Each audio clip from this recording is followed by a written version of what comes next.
Assalamualaikum warahmatullahi wabarakatuh. Good morning students. How are you today? I hope you all are fine. Saya harap kalian semua baik-baik saja ya hari ini. Oke, today we are going to learn about. Jadi hari ini pelajaran bahasa Inggris dan kita akan belajar tentang sesuatu yang sudah kalian baca atau sudah kalian pelajari di minggu lalu. Sedikit kalian pelajari. Oke, so we're going to learn about, kita akan belajar tentang tenses. Apa itu tenses? Sepertinya kemarin kan sudah sedikit ada bocoran tenses itu apa ya. Nah, tenses ini adalah kata kerja penunjuk waktu. Ingat satu kali lagi, kata kerja penunjuk waktu.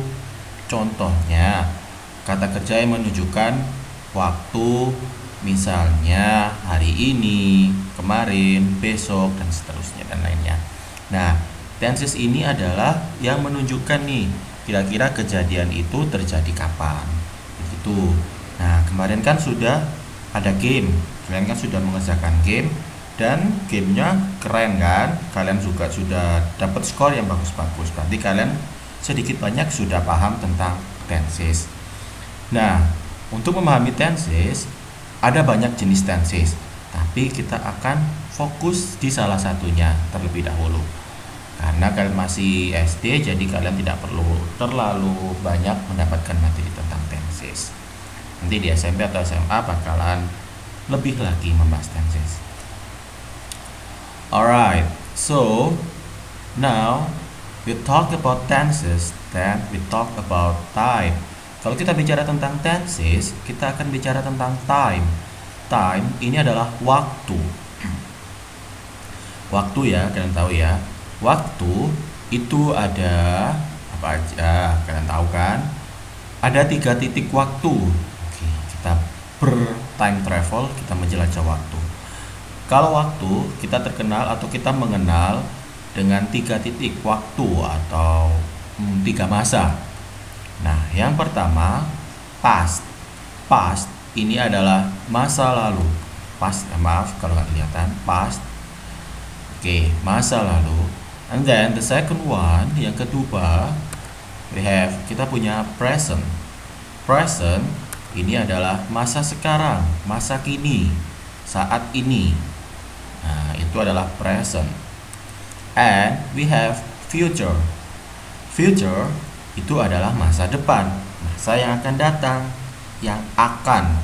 Nah, ingat, kalau masa lalu itu yang lalu. Yang lalu ya, misalnya kemarin, minggu lalu, tadi pagi, 2 menit yang lalu, bahkan itu juga termasuk masa lalu. Nah, tapi kalau misalnya present itu adalah masa sekarang. Sekarang, masa sekarang. Sekarang, saat ini. Nah, sedangkan future itu adalah masa depan. Sesuatu yang akan terjadi itu namanya masa depan, yang akan. Berarti dia belum terjadi tapi akan terjadi. Kata kuncinya akan. Tapi today, hari ini kita akan fokus ke past. Sedikit fokus ya. Kita akan belajar sedikit tentang simple past. Alright. Patterns-nya, masih ingat patterns-nya atau rumusnya? Ya, patterns atau rumus dari simple past ini dia. S, V2 dan O. S, V2, ini V2 ya, V2, O, O. Nah, S adalah subjek. Contohnya subjek itu adalah I, you, they, we, she, he, it, Ani, Anto, Lina and Yuni, maksudnya cat dan sebagainya. Jadi subjek di sini adalah orang, bukan hanya orang. Contohnya di sini kan ada cat. Cat kan bisa termasuk subjek, asalkan subjek ini adalah pelaku. Ya, kalau pelaku atau orang yang melakukan sesuatu, ya itu namanya subjek. Nah, bisa kucing, bisa orang, dan sebagainya. Sedangkan verb 2 atau V2 itu adalah kata kerja bentuk 2. Verb itu adalah kata kerja. Oke, simpelnya, sederhananya itu adalah sesuatu yang dikerjakan oleh si subjek. Nah, jadi ini pekerjaannya ya. Pekerjaannya atau ya bisa dibilang aktivitasnya.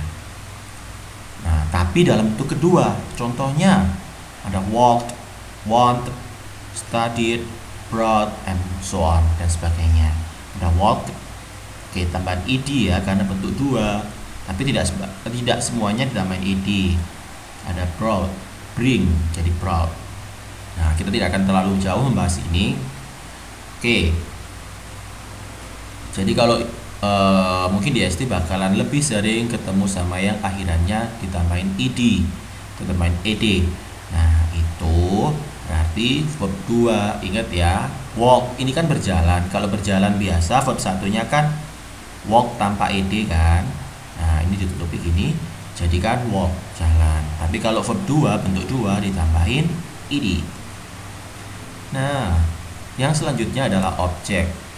Objek itu bisa berupa book, TV, dan sebagainya. Misalnya, Ani menonton TV.